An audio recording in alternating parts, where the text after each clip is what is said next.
pelo menos 3 pessoas e fala para ele assim: Shalom, shalom sobre a sua vida. 3 pessoas, vai. Gasta tempo, dá um sorriso. Você é uma pessoa muito bela, cheia de Jesus, então precisa compartilhar a essência do Pai com outras pessoas. Glória a Deus. Que alegria poder fazer parte de momentos tão importantes como este. Um momento de adoração, um tempo tão precioso no Pai. Eu não sei você, meu irmão, mas o domingo para mim é um dia sagrado, um dia especial, que eu decidi consagrar minha vida. Há cerca de 9 anos eu faço isso. Desde que a família Betel nasceu, os domingos eu consagro ao Senhor. Quando eu vou pregar, quando eu não vou, mesmo se eu estiver em alguma viagem, o domingo é um dia que eu separo para começar a semana primiciando minha adoração diante do altar de Deus. Ao longo desses 9 anos, eu fracassei nessa missão vários dias. Teve dias que eu estava triste, que eu murmurei, teve dia que eu pensei em desistir, teve dia que eu fiquei chateado, por isso não dei atenção à presença, mas o mais importante é que mesmo eu não honrando este meu voto, este meu compromisso tão nobre, tão lindo com Jesus, ele nunca desistiu de mim. Ele sempre acreditou, ele sempre confiou a mim mais um dia e sempre me abençoou, sempre me protegeu e sempre organizou a minha vida, a minha alma. Isso é sobrenatural de Deus fluindo. Então não importa, querido, o quanto a gente é infiel a Ele. O caráter de Deus é fiel. A Bíblia fala que mesmo diante da nossa infidelidade, Ele permanece fiel. E no nosso relacionamento com Ele, Ele vai te atrair, Ele vai te organizar para você ande com Ele em fidelidade. Até naqueles dias que você mais o ignora, Ele vai continuar investindo, acreditando e amando você. Quem crê nisso, diga amém. E por hoje ser um dia especial, hoje o Pai tem algo muito importante, algo bem esclarecedor para a tua mente. Deus hoje quer colocar luz dentro de você. Ele quer desatar a tua alma para que a tua alma seja fiel a Ele. Alguém aqui quer ser fiel a Jesus de corpo, alma e espírito? Então preste atenção, se conecta, não se distraia, não converse mais, preste atenção, porque você veio, e já que você veio, meu irmão, Ele vai transformar você através do seu poder, pela sua graça, aleluia. Tema da palavra de hoje, organizando a alma. Hoje é um dia de oportunidade para organizar a nossa alma. Amém? Hoje é um culto especial, que é um culto de ceia. É o culto em que nós olhamos para dentro de cada um de nós, nós analisamos a nossa alma, nós entregamos e confessamos nossos pecados diante de Deus e reafirmamos a nossa aliança em Cristo.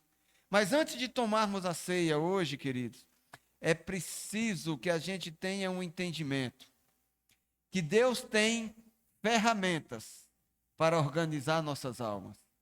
E as principais ferramentas são palavra e os seus pastores. Deus organiza a nossa alma através da sua palavra e através do cuidado pastoral. O cuidado pastoral é uma prova do amor a Deus. Quando Deus escolhe homens, mulheres, e eles aceitam o seu chamado, e assumem este cuidado com muita responsabilidade, eles estão provando o seu amor a Deus. E quando nós, como ovelha, aceitamos ser cuidados por pastores, nós também provamos o amor a Deus, porque Jesus perguntou a Pedro: Pedro, você me amas?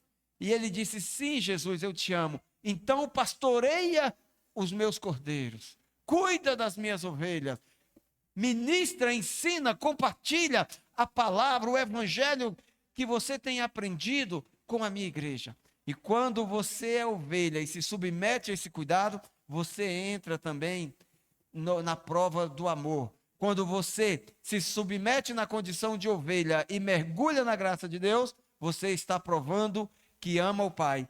Mas ninguém nasce sabendo, nem o pastor, nem a ovelha.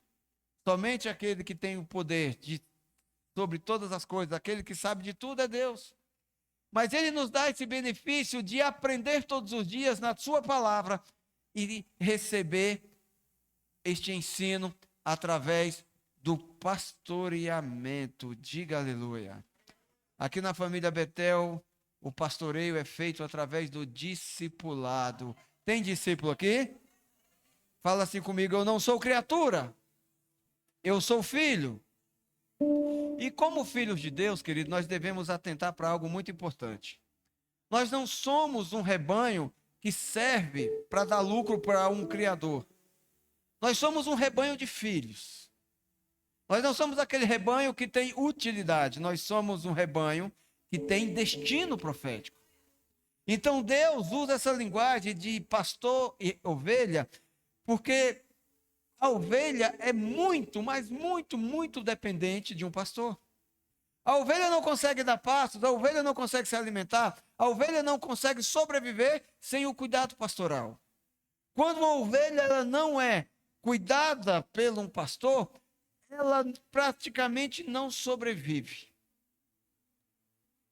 E o foco de Deus, quando nos faz filho e nos torna um rebanho de suas ovelhas, e levanta pastores para cuidar de nós, ensinando a palavra, o foco dele é sustentar e direcionar nossos passos para o destino profético que ele estabeleceu.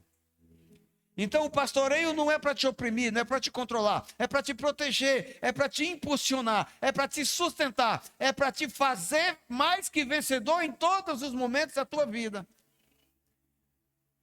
Pastores são homens e mulheres eleitos por Deus. E também que se posicionam como ovelha. E que entendem que o reino de Deus tem como prioridade a prioridade de agradar ao Pai. Quando eu me posiciono como pastor, quando eu me posiciono como ovelha, quando nós nos posicionamos como ovelha de Cristo, nós temos que ter um entendimento, além de filhos, também nós temos o privilégio, nós temos a oportunidade de agradar a Deus todos os dias. Jesus nos instrui isso nas Escrituras, na palavra. Por exemplo, Mateus capítulo 6, versículo 33, que ele diz assim: busque em primeiro lugar, busque como prioridade o reino e a sua justiça. E as demais coisas lhe serão acrescentadas. Nós temos que ter esse entendimento que ser filho, fazer parte do rebanho de Deus, é se submeter ao cajado do nosso sumo pastor Jesus Cristo. Porque Deus não é uma fonte de graça para satisfazer nossas vontades. Acima de tudo, a nossa vontade deve ser fazer a vontade do Pai, em nome de Jesus. Quem concorda com isso, diga amém. Jesus também nos ensina quando ele ensina os seus discípulos e através das Escrituras, pelas gerações, chegou até nós. Que nós devemos obedecer à vontade do Pai. Aqui na terra, como é no céu. Quando nós oramos, Pai, nos revela a Tua vontade, que a Tua vontade se cumpra aqui na terra como no céu, nós estamos nos posicionando para entender a vontade dEle. Isso é tão importante que Jesus fala: olha, toda vez que você orar, pede para o Pai te ensinar sobre a sua vontade, para você fazer como o salmista, guardar a sua palavra, a sua vontade em seu coração, para jamais pecar contra ti. Para jamais pecar contra Deus. O Pai se agrada quando a tua vontade é agradá-lo. E a vontade do Pai, meu irmão, ela é objetiva, ela é direta. A vontade dele é revelada nas Escrituras e não tem outro destino. A vontade de Deus é salvação para todos nós. Deus amou o mundo de tal maneira. Essa tal maneira é algo inexplicável. É por isso que ele se revela na medida que nós aceitamos, que cremos e submetemos. Deus amou o mundo de tal maneira que deu seu Filho para que todo aquele que nele crê seja salvo. Então todo aquele que nele crê, se rende à vontade de Jesus, recebe o benefício da salvação em Cristo. Mas não é apenas uma salvação como criatura, é uma salvação na condição de filho. Diga amém. A vontade de Deus para você, meu irmão, é te curar, é te salvar, é te proteger, é de sustentar os teus passos, é de preencher todo o vazio que tem na tua alma. O vazio que tem dentro de você é exatamente do tamanho de Deus. É por isso que ele escolheu morar dentro de você. Diga aleluia. Filipenses capítulo 2, versículo 5. Hoje nós precisamos aprender como organizar a nossa alma. Mas o mais importante do que aprender é sair daqui obedecendo. É sair daqui fazendo, é sair daqui vivendo a vontade do Pai. Alguém aqui quer sair daqui hoje vivendo a vontade do Pai? Se você quer sair daqui hoje vivendo a vontade do Pai, se prepara. A tua vida começa a entrar em um novo nível de crescimento, de intimidade. Hoje a tua alma se eleva no nível de organização do Pai. Se você crê, diga amém. Seja a atitude de vocês a mesma de Cristo. Primeiro conselho. Qual que é a sua atitude a partir de agora? A mesma de Cristo. Que embora sendo Deus, não considerou que ser igual a Deus era algo que devia apegar-se, mas esvaziou-se a si mesmo, vindo a ser servo, tornando-se semelhante aos homens. E sendo encontrado em forma humana, humilhou-se a si mesmo e foi obediente até a morte. E morte de cruz. Por isso Deus o exaltou à mais alta posição e lhe deu o nome que está acima de todo nome, para que ao nome de Jesus se dobre todo joelho no céu, na terra e debaixo da terra. E toda língua confesse que Jesus Cristo é o Senhor, para a glória de Deus. Olha só que tremendo, quanto revelador é a vontade de Deus. Acabamos de cantar um louvor aqui dizendo que Cristo é a beleza do Pai revelada a nós. Deus revela a sua beleza através do Filho Jesus, meu irmão. Deus quer continuar revelando a beleza da sua identidade, da sua vontade, do seu caráter fiel, através da tua vida. Foi por isso que Ele te faz filho, meu irmão. Deus quer revelar a beleza que está nele, o amor, a essência, o poder, a vida eterna, através de você. Será que tem alguém aqui para se alegrar com isso, em nome de Jesus? O nome de Jesus é o nome que está acima de qualquer outro nome. É o nome que tem poder. É o nome que todo joelho há de se dobrar. No céu, na terra e embaixo da terra. E o nome de Jesus significa salvação. O nome de Jesus quer dizer Salvador. Portanto, nossas atitudes devem ser como essa do nosso Salvador, que abre mão do orgulho e se rende a Ele, dobrando os joelhos em adoração e aceitação da repreensão.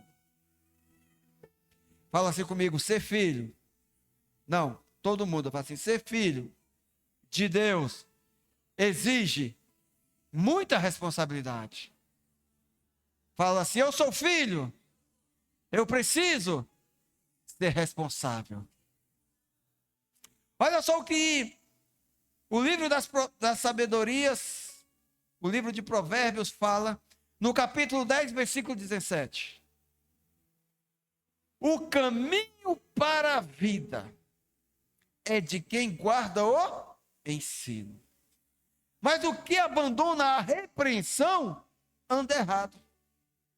O caminho da vida, o caminho da salvação, o caminho do crescimento na intimidade do Pai é andar como ovelha do rebanho do Senhor Jesus. Mas o que abandona a repreensão, anda errado. O que é repreensão? É o ensino, é o confronto. A palavra de Deus, queridos, ela é confronto para as nossas almas. É por isso que o discipulado é confronto para o crescimento do reino. Quando nós se assentamos na mesa de discipulado, quando nós estamos presentes num culto como este, na condição de ovelhas do rebanho do Senhor, na condição de filhos, nós esperamos ser confrontados pela palavra. Preste atenção que o evangelho, ele é confronto. Ele não é afronta.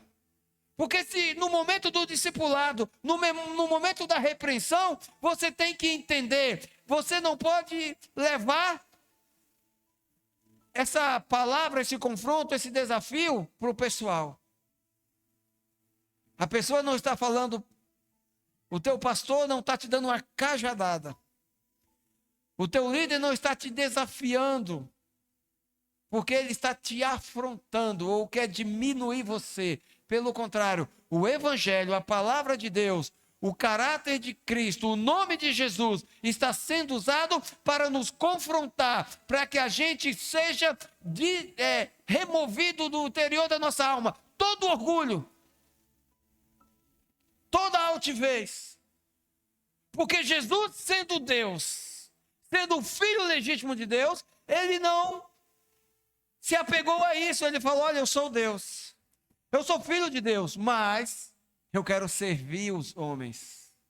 Eu quero servir ele, eu quero servir ela, eu quero servir você. Então, eu vou me tornar semelhante a eles. Jesus, ele não veio habitar no meio dos homens se sentindo o maior. Pelo contrário, nas Escrituras ele nos ensina que o maior não é aquele que está sentado à mesa sendo servido, mas sim aquele que serve. Ele se ajoelhou nos pés dos seus discípulos, lavou e enxugou com a toalha, ele se fez de servo, ele se entregou nos braços da morte, tudo isso para nos servir com vida abundante. E isso tudo foi uma grande repreensão, um grande confronto para a religião, para o pecado. Se render a Jesus Cristo, meu irmão, e aceitar a sua repreensão, é chave para a vida.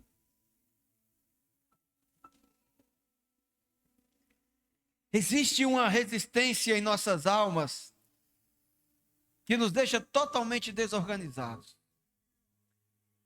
Sabe essa resistência que tem dentro de você? Está bagunçando a tua vida. Você resiste à fidelidade, você resiste ao evangelho, você resiste à disciplina, a tua vida se torna um caos. Tem bagunça na tua vida, meu irmão? Tem bagunça em alguma área da tua vida? Para essa bagunça ser organizada, precisa remover as resistências. E uma alma desorganizada é uma alma perdida, indefesa e cheia de orgulho. Imagina comigo uma alma, uma ovelhinha, indefesa e, além de tudo, cheia de orgulho. Imagina a ovelhinha num deserto, um lugar cheio de chacais, de lobos, de ursos ferozes, de feras. A ovelhinha ali totalmente indefesa, mas cheia de orgulho. Não preciso de ninguém, eu sei o que é melhor para mim. Quem é esse pastor para tentar me falar o que eu devo fazer? Quem é esse pastor para querer bater na minha cabeça com aquele cajado? Alguém sabe o que vai acontecer com essa ovelhinha indefesa, cheia de orgulho, no meio de um deserto cheio de feras? Alguém sabe? Ela vai morrer. Ela vai se perder. Mas eu e você seremos salvos. Fala amém em nome de Jesus. Porque só serão salvos, queridos, os que dobram os joelhos e aceitam a graça de Deus através de Jesus Cristo. Um dos significados da palavra graça é aceitação. Repete comigo, graça é aceitação. Então, quando nós reconhecemos a graça do Pai, através do nome de Jesus, nós estamos aceitando Jesus em nossas vidas. E quem aceita Jesus, meu irmão, não tem a menor dificuldade, não tem a menor resistência em dobrar seus joelhos, em se render à sua palavra, em praticar o que lhe é ensinado. todo aquele que se dobra ao nome de Jesus vai passar pela prova da fidelidade. E a palavra de Deus nos ensina, nos edifica e nos confronta. E aqui em Hebreus 12, 7 está escrito: suportem as dificuldades, recebendo-as como disciplina. Deus nos trata como filhos. Pois qual filho que não é disciplinado por seu pai? Querido, sabe essa bagunça que está na tua vida? Você só tem um jeito de organizar. É tomando parte na disciplina, na repreensão, no confronto, no desafio que vem na palavra de Deus. Porque Deus te trata como filho. E todo aquele que Deus tem por filho, ele disciplina. Você acha mesmo que Deus vai deixar você crescer como um filho mimado? Aí no mundo tem uma gíria de que o filho mimado é um? Quem sabe? Passe um playboy. Se todo mundo sabe do que eu estou falando? O filho mimado pelo pai é um delinquente. É uma pessoa que não vai conseguir se relacionar em sociedade, que vai ter problema, vai causar onde ele chegar. Porque o pai não o disciplinou, o pai não o amou, o pai não lhe disciplinou no caminho que ele devia andar. E as escrituras diz que a prova que o pai dá de amor ao filho é quando o exorta, quando dá aquela bronca. Filho, presta atenção, não é por aí, não faça isso, você deve fazer isso, isso, isso. Versículo 8, se vocês não são disciplinados, e a disciplina é para todos os filhos, então vocês não são filhos legítimos, mas sim ilegítimos. Se você ouve a palavra de Deus, se você recebe o confronto, se você recebe o ensinamento, e se você ignora, você erra. Então, no mundo espiritual, você não é mais visto como filho legítimo. Em outra tradução que eu estava lendo essa tarde, diz assim: aquele que não anda na disciplina de Deus, não é filho legítimo, é um bastardo. O que é um bastardo? É aquele filho que não tem o reconhecimento da paternidade. É aqueles que todos olham para ele e falam: ele é um filho ilegítimo. Ele se parece, mas não é. O filho legítimo de Deus, querido, ele tem uma identidade espiritual. E o inferno pensa duas vezes antes de mexer contigo, antes de tocar em você, antes de tentar bagunçar e desorganizar a tua alma. Queridos, Deus exige disciplina para todos os seus filhos. Porque é através da disciplina que a organização toma forma em nossas almas. Toda alma desorganizada, ela é escrava. Uma alma desorganizada, ela é escrava de vícios. Preste atenção, acho que Deus vai falar com alguém aqui hoje. Acho não, tenho certeza. Uma alma desorganizada, ela é escrava de vícios, de traumas, de raízes de amarguras. Elas estão movidas por um desejo de justiça própria, mais conhecido como desejo de vingança. E as suas atitudes são totalmente contrárias à atitude de Cristo. E a palavra de hoje, para organizar nossas almas, começa assim: todos nós devemos ter as mesmas atitudes de Cristo. Quando é que uma pessoa quando é que uma alma é escrava? Quando ela anda com atitude diferente da de Cristo. Você quer ver um exemplo? Eu não levo desaforo para casa. É escravo ou não é? Meu irmão, esse famoso não levar desaforo para casa está nos lábios de todos. Quem você pensa que é? Você sabe quem eu sou? Só que Jesus, querido, fala assim: se alguém te fizer algo mal, perdoa. E se for preciso, 70 vezes ao dia. Jesus também fala assim, a atitude de Cristo, que Ele espera de nós é assim: se alguém te fizer mal, vire a outra face. Ou seja, ninguém retribui o mal com o próprio mal. Pelo contrário, nós retribuímos o mal fazendo o bem. Nós vamos vencer o mal somente fazendo o bem. Quem entende? Mas infelizmente, na maioria dos casos, não é isso que acontece. A bagunça de nossas almas, meu irmão, traz atitudes de guerra. E quanta guerra tem por aí, não é mesmo? Quanta violência nós vemos no meio das pessoas. Casamentos sendo desfeitos. Relacionamentos de pais e filhos sendo abalados. Amizades sendo corrompidas por traições, acusações. Relacionamento profissional sendo totalmente destruído. Pessoas se lançando nas rodas dos traumas. Eu sei que tem em outros lugares do mundo, e eu já viajei pelo Brasil, em todas as capitais do Brasil, já fui para outros países lá fora, e nunca presenciei isso. Com exceção no Rio de Janeiro, um pouco no centro, e aqui em São Paulo. Aqui é o único lugar onde nós podemos ver a céu aberto, um lugar batizado de Cracolândia. O lugar onde as autoridades fizeram um muro, separaram o lugar, colocam viaturas policiais e fazem segurança para pessoas vender e outros consumir drogas. A céu aberto. Eu nunca fui no centro da Cracolândia. Mas até hoje eu ajudo a tratar pessoas com problemas e vícios em drogas. Eu não preciso sair daqui de onde eu estou para ir lá no centro buscar um viciado, um drogado, um dependente. Basta eu olhar para fora da porta da minha casa.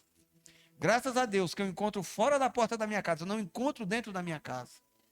Porque eu e minha família servimos ao Senhor Jesus. Eu e a minha família estamos sendo organizados pela palavra e pelo poder de Deus. Mas quando a gente começa a ter contato com essas pessoas que vivem em ambientes, por exemplo, como a Cracolândia, uma das coisas que mais acontece, e olha, não é mito.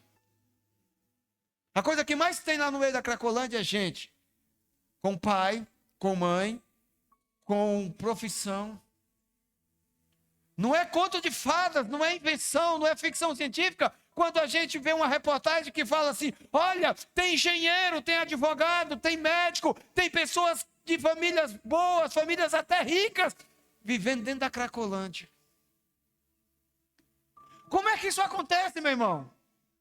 É claro que tem pessoas com traumas, pessoas sem pais, pessoas órfãos, pessoas que são vítimas da sociedade, vítimas de ataque, de violência. Tem gente de todo tipo. Mas o que essas pessoas têm em comum?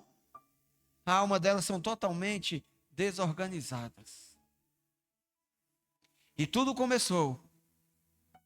Toda essa desorganização começou com uma resistência que o afastou da palavra de Deus.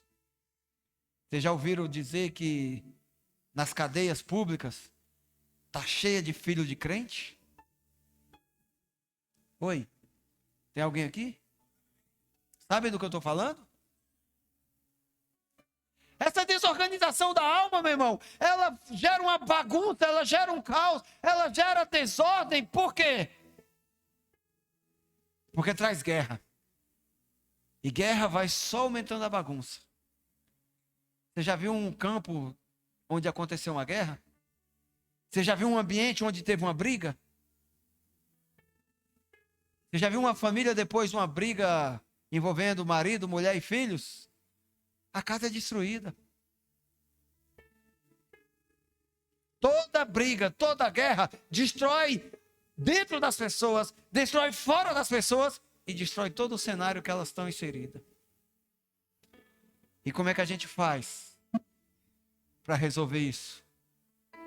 É dobrando os joelhos. É abrindo mão da resistência. E essa resistência tem nome. O que eu devo fazer, pastor? Para tirar essa desordem, essa resistência da minha alma. Qual é o primeiro passo que eu devo dar para organizar a minha alma? Você precisa entender isso aqui. 1 Coríntios capítulo 14, versículo 33. Pois Deus não é Deus de... Nosso Deus não é Deus de... mas de paz. Então, se está tendo guerra, se está tendo destruição, se está tendo bagunça na tua vida, a resposta é óbvia, meu irmão, não é engraçado. Eu estou rindo aqui para não chorar. Porque se está tendo guerra na nossa vida, se está tendo bagunça, se está tendo desordem, isso significa que Deus não está presente. Porque a área que Deus domina, o lugar que Deus habita, meu irmão, está aqui claro, ó, a paz. Como em todas as congregações do santo. O que é congregação? É ajuntamento. O que é santidade? O que é um santo do Senhor nas Escrituras? É aquele que Deus separou, é aquele que aceitou a graça, é aquele que recebeu Jesus, é aquele que dobrou os joelhos, é aquele que é ovelha do seu pasto, é aquele filho que entende a responsabilidade de filho.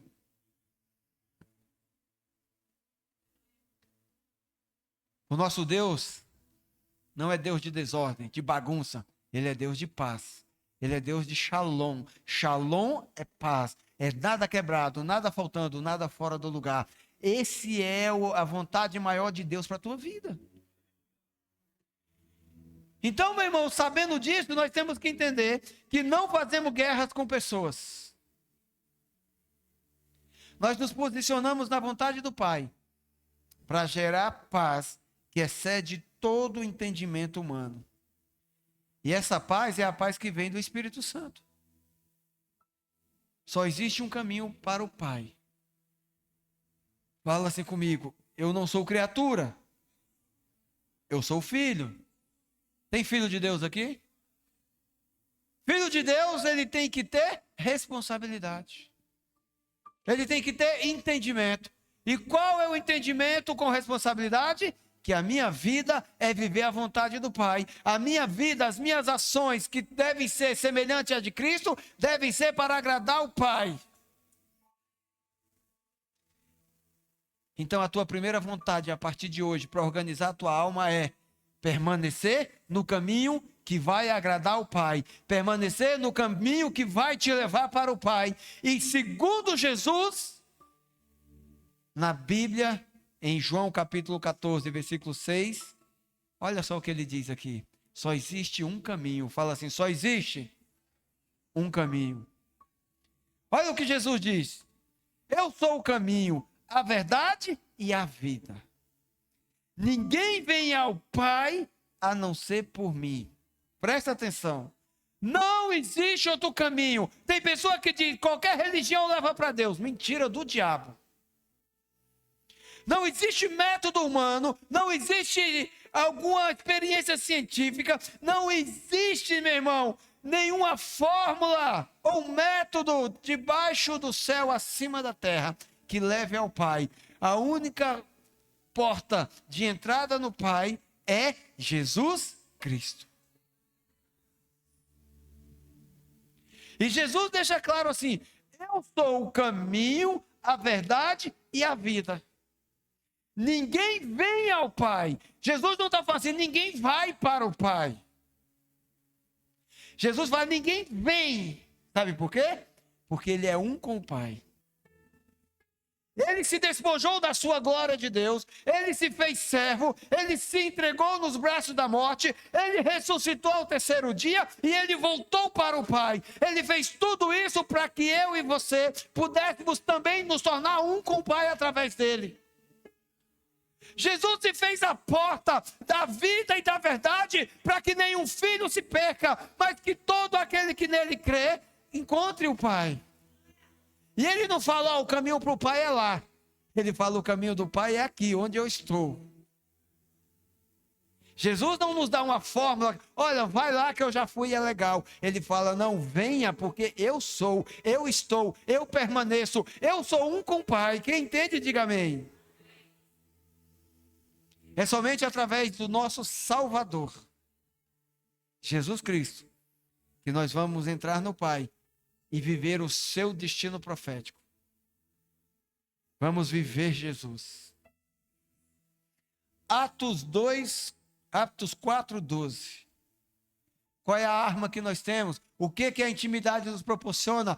Qual é a autoridade que eu tenho para permanecer no caminho? Fala assim: a minha arma de filho é o nome de Jesus.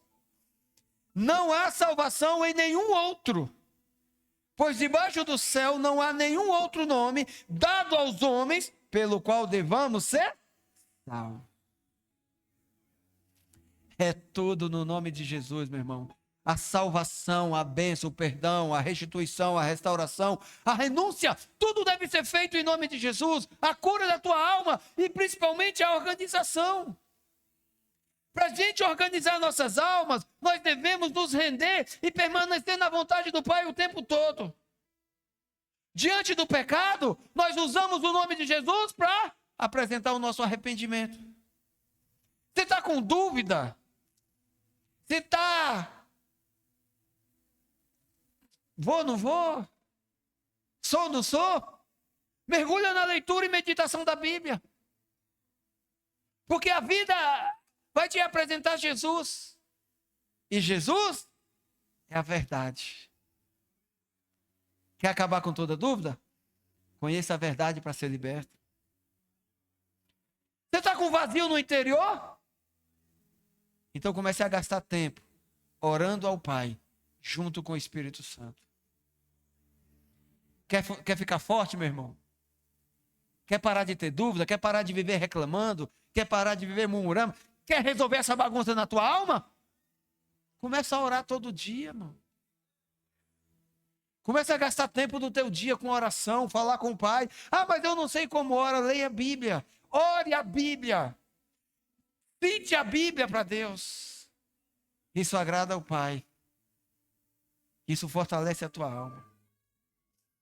E no culto de ceia, meu irmão, nós temos que organizar nossa alma, entendendo que ceia é um chamado ao exame interior. A ceia não é só um memorial, mas também um momento de autoavaliação. Em 1 Coríntios 11:28, a Bíblia diz assim: cada um analise e avalie a si mesmo. Porque todo aquele que come o pão e bebe do sangue, não faz isso para condenação, mas para salvação.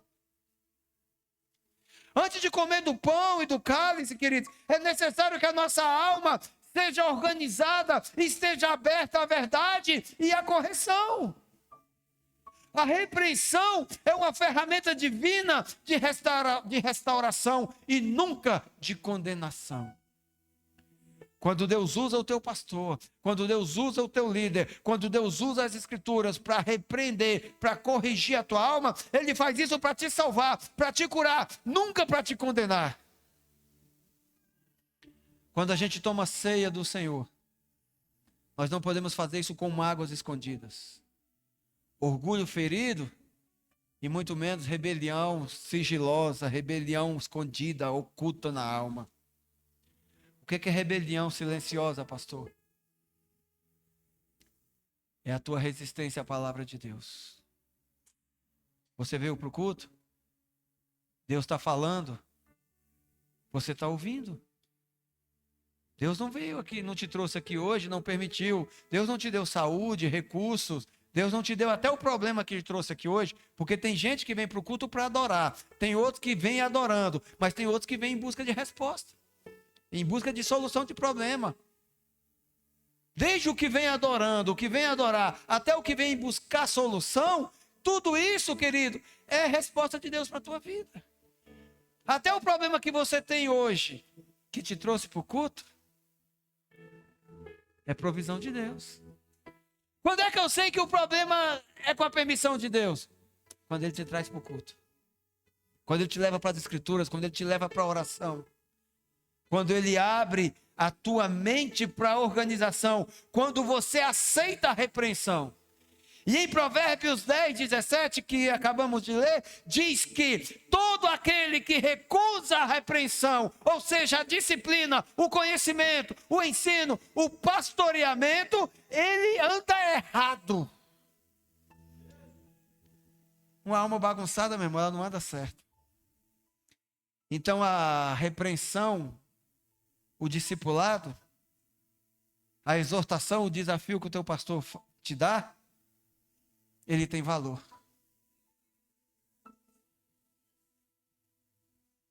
Quando você guarda a instrução, você prevalece no caminho. O diabo não consegue te tirar da presença quando você guarda a palavra de Deus no coração. Quem rejeita a palavra, quem rejeita o confronto, se desvia e erra. Essa semana eu percebi de algo muito importante. Eu esperei durante 20 anos para celebrar os meus 20 anos de conversão. E a data aconteceu e eu esqueci. Eu estava aqui no discipulado com os 12 e eu falei, gente, eu vou fazer... Peraí, eu já fiz 20 anos de conversão. E lá no início da minha conversão, eu tinha ali por volta de 28 anos. Eu tinha, na verdade, 28 anos quando eu me converti. 28 para 29. E logo após um ano, né, de conversão, eu recebi um confronto. Quando eu me converti, eu tinha 28 e era discipulado por um jovem de 21. Eu já convivia com a minha esposa, com a minha namorada, com a minha companheira, a apóstola Lucineide, há alguns anos. Mas nós não éramos casados. A gente era tico-tico no fubá. A gente era amaciado, a gente vivia junto. E era uma bagunça, meu irmão, você não imagina o quanto. Então Deus usou um jovem de 21 anos para falar com um cara que se achava todo experiente, que estava numa bagunça, numa desordem, numas trevas, para começar a organizar a vida dele. E um dos primeiros confrontos que eu fiz, que eu acatei, que eu não resisti, que eu aceitei, consertou muito na minha vida foi casar. Então fui junto com a esposa no cartório, marcamos a data, oficializamos diante dos homens e recebemos a bênção pastoral. Fechamos uma porta e começamos a ser discipulados. Gente, que alegria. Passou algum tempo, o mesmo jovem que tinha 1 ano de casado, e eu já tinha alguns anos de atropelo, mas eu decidi me submeter, eu decidi viver aquilo que não é natural, para poder conhecer o sobrenatural. E um belo dia eu cheguei na igreja e o jovem me chamou de canto e falou, Vagnão, recebe, é no amor. Pastor Rogério, que homem lindo, viu? Que coração, que alma. Eu preciso te exortar na palavra de Deus, mas, príncipe, não é afronta. É confronto no amor. Você vai receber? Eu falei, claro, vou. E já ficava tremendo, né? Ele falou assim, ó, você precisa educar o teu filho Samuel. Samuel tinha 1 ano e alguma coisinha. Ele corre muito na igreja e tudo. Eu acho que ele já tinha mais de 2 anos, né? Já tinha um pouco mais. E já tinha idade para ser desaforado, né? Ele está desrespeitando os irmãos. Você precisa chegar em casa hoje e dar uma lição nele. Você tem que disciplinar o teu filho. Aí eu... Tá bom, pode deixar comigo. Eu sei como educar meu filho. Sabe o que a minha alma altiva fez naquele momento? Falei que ia, mas lá dentro eu falei, quem é esse moleque? 21 anos, eu tenho 29. Tenho 2 filhos. Casou agora, nem filho tem. Como é que quer me ensinar a cuidar dos meus filhos? Aí sentei no culto, ouvi uma palavra, entrei no meu opalão. Eu tinha um opalão na época. Fui para casa. Quando eu entrei em casa, guardei o carro na garagem, subi para o meu quarto. O Espírito Santo falou, faça. Eu chamei Samuel. Falei, Samuca, vem aqui. Peguei um chinelo. Falei, eu vou te dar 5 chineladas. Mas é para você aprender que você deve obedecer e honrar as pessoas mais velhas e não ser desaforado com ninguém na igreja. Tá bom? Samuel olhou para mim assim com aquele olhinho de gatinho do Shrek, já viu? Gente, doeu mais em mim do que nele. E pensa no escândalo que esse menino fez. Mas meu filho naquele dia começou a andar. E meu filho é uma benção. Preciso dar mais umas chineladas de vez em quando, né? Mas eu tive um entendimento naquele dia que a gente precisa te desfazer de resistências diante da palavra. Quantas vezes a palavra fala com você aqui no culto e você fala, é isso, eu preciso organizar minha vida, é nisso. E você sai dali, ó, não faz nada. Quantas vezes você entra com o teu líder, com o teu discipulador, você senta com o teu pastor e fala, olha, eu preciso mudar isso. Você concorda com tudo, você até prega para Deus. Mas quando é para pôr em prática, você não faz nada. E a tua vida continua sendo bagunçada. É por isso que o sábio diz em Provérbios que aquele que rejeita a correção anda no erro. A verdadeira intimidade com o Pai, meu irmão, não foge da disciplina, mas abraça. A tua alma, a nossa alma, precisa estar organizada, limpa de toda vaidade, pronta para receber conselhos, orientações e até confrontos. Isso é maturidade espiritual. Como é que nós vamos organizar nossa alma para ouvir e mudar? Primeira coisa, isso aqui é o ápice da palavra hoje. Não adianta você só ouvir, você tem que ouvir para mudar. E para mudar você tem que fazer algo diferente. Não adianta querer mudar se você continua fazendo a mesma coisa sempre. Primeira coisa que você precisa fazer, elimine o orgulho. O que você precisa fazer? Você precisa fazer o quê? Não, vamos lá todo mundo. Você precisa fazer o quê? Você está tendo um entendimento. Você está ouvindo. Amém? Quer dizer, Deus está confrontando você. Através da boca desse pastor. Deus está falando que você precisa eliminar o orgulho. Alguém aqui concorda comigo? Alguém aqui ouviu essa palavra? Agora você só precisa fazer. Não adianta saber. Porque a pessoa fala, não, eu não guardo nada no meu coração. Orgulho, eu? Imagina. Aí Jesus fala, imagina mesmo, viu? Meu irmão, o orgulho, ele fecha os olhos e o ouvido, e ele endurece o coração. A altivez da tua alma faz o próprio Deus te rejeitar. A Bíblia diz que Deus abate o soberbo. E quem é o soberbo? Aquele que rejeita a palavra de Deus, aquele que dá lugar no seu coração para o orgulho, aquele que não tem ouvidos, aquele que não tem olhos. Porque se os teus olhos forem cegos, a tua alma será cheia de trevas, de bagunça, de caos. Se os teus ouvidos não ouvem, quando o Espírito diz assim, diz o Espírito, aquele que tem ouvidos, ouça. Você não ouve a palavra. Aquele que tem um coração duro, nunca vai praticar os ensinamentos das Escrituras. Reconheça a sabedoria da correção. Mesmo que doa, ela cura. Depois daquele dia, meu irmão, eu parei de mimar meu filho. Não que eu comecei a rejeitar, não que eu comecei a agredir, mas eu comecei a ter um entendimento. Eu preciso corrigir.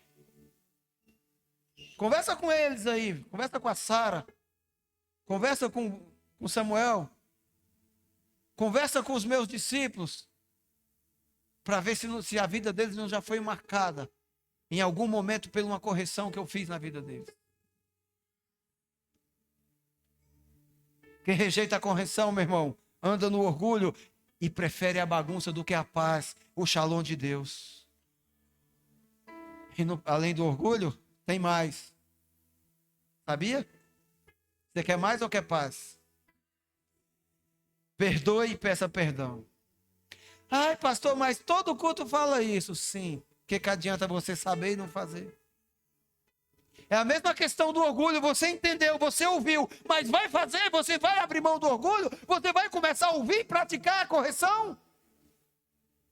Entenda, você precisa perdoar e pedir perdão, meu irmão. A alma desorganizada é um campo fértil para mágoas e rebeldia silenciosa.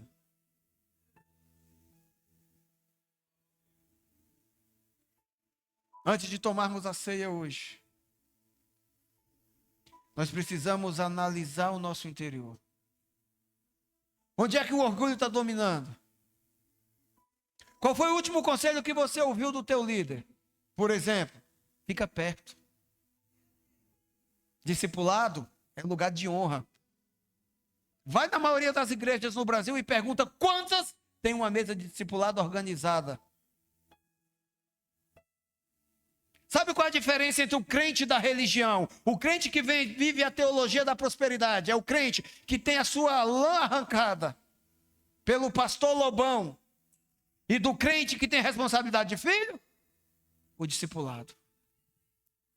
Então, se você está tendo a oportunidade de ser discipulado, não despreze. A Bíblia fala no livro de Hebreus, que capítulo 3, versículo 17 e 7. Versículo 7 e versículo 17, que diz assim: não se esqueça dos teus pastores, porque eles velam com muito zelo e responsabilidade pela tua alma. No 17 fala assim: respeite, honre e ouça a palavra dele, e não dê trabalho para que ele não cuide da tua alma com esforço. Facilita.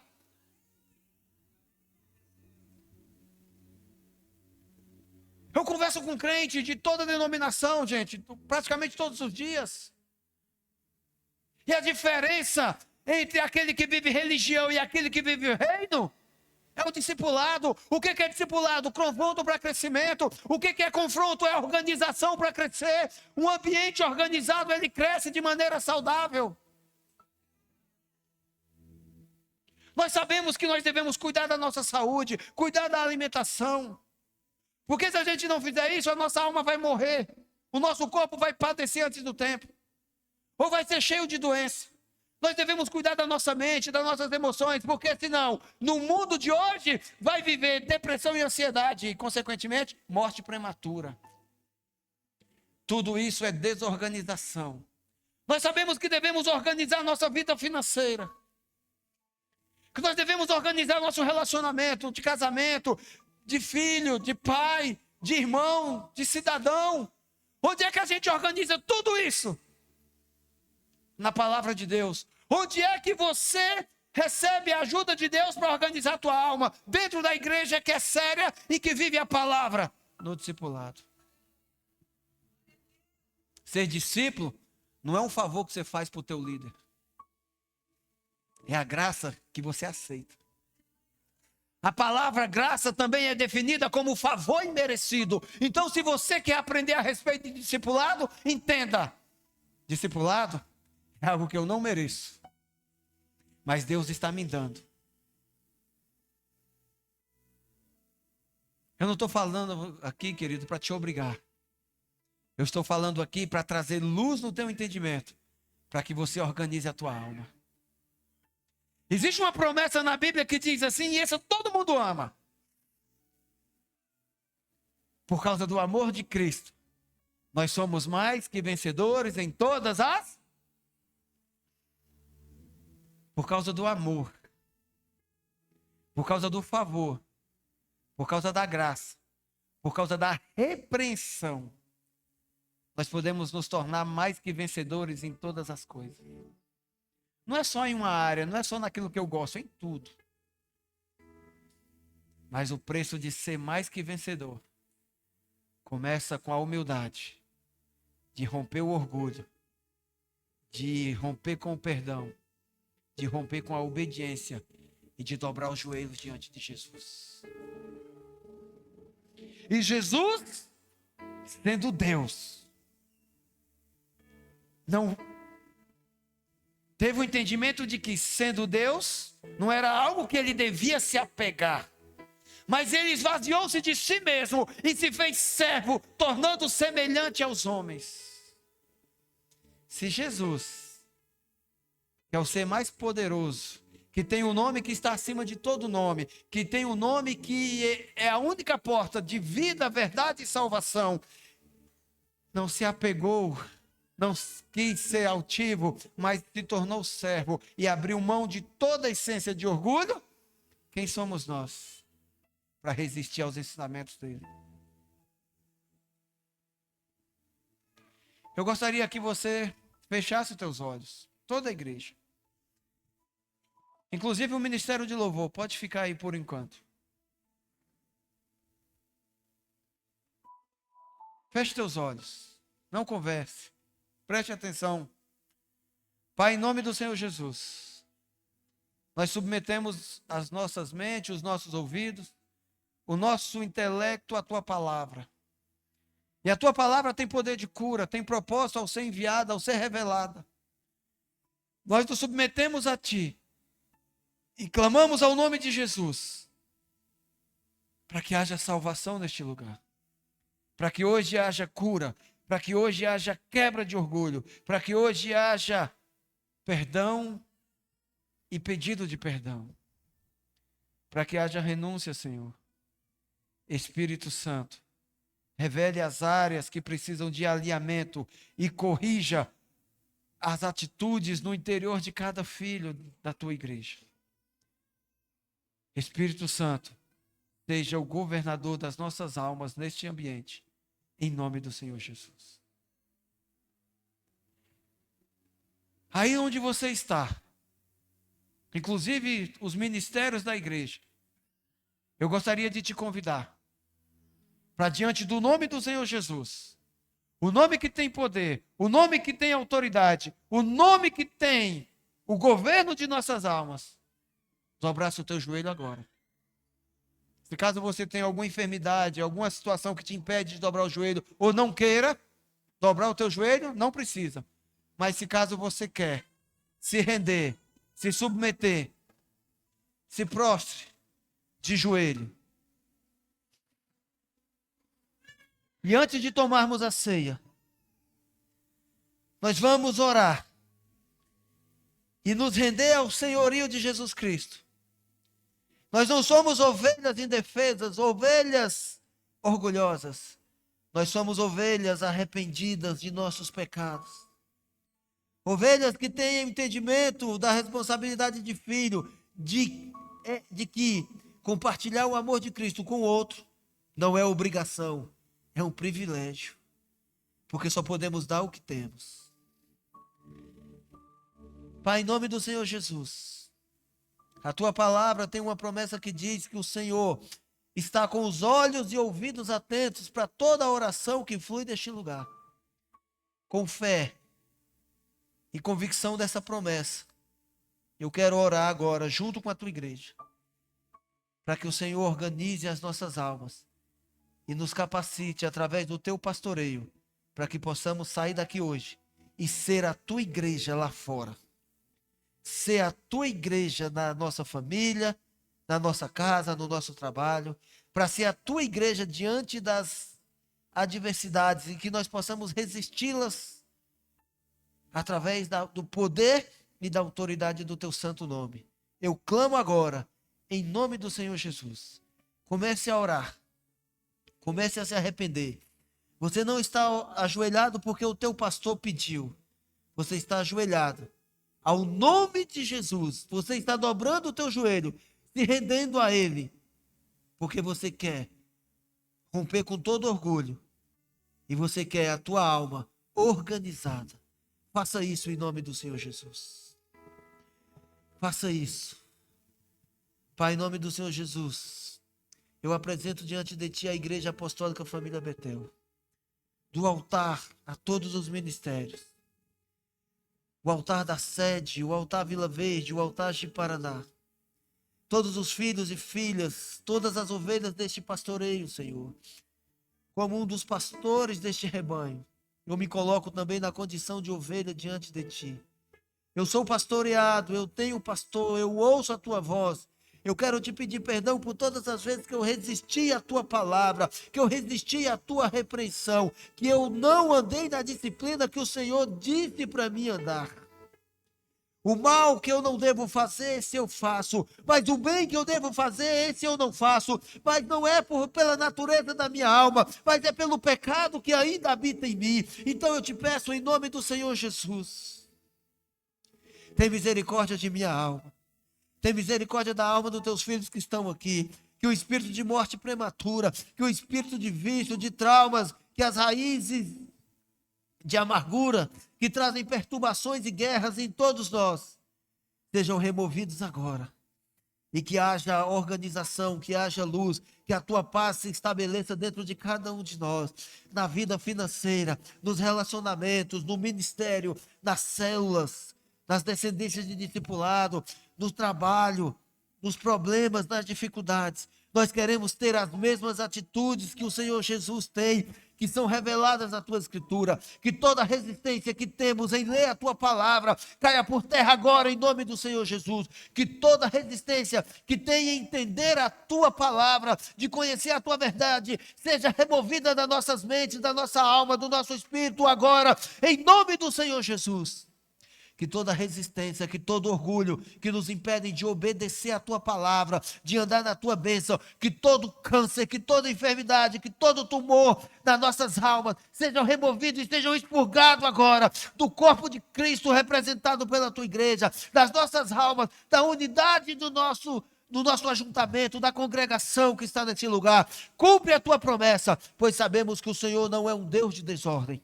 É um Deus de paz, e é assim toda a congregação dos teus santos, que se cumpra essa palavra aqui neste lugar, em nome do Senhor Jesus. Faz dessa igreja a tua casa, faz da nossa alma o centro de governo dessa geração. Governa nossas almas. Nós somos fundamentados nos pilares apostólicos e proféticos. Nós andamos nos 5 ministérios da tua palavra. Nós somos levados no caminho que é Jesus Cristo, pela verdade e para a vida. Nós queremos, Senhor, andar no centro da tua vontade. Perdoa nossos pecados. Perdoa os meus pecados pessoais. Perdoa os pecados da minha família, da minha esposa, dos meus filhos. Perdoa, Senhor, os pecados da minha parentela. Perdoa os pecados da tua igreja. Perdoa nossos pecados, Pai. Perdoa a tua igreja. E receba a nossa adoração, pois nossos joelhos estão dobrados ao santo nome de Jesus. Amém.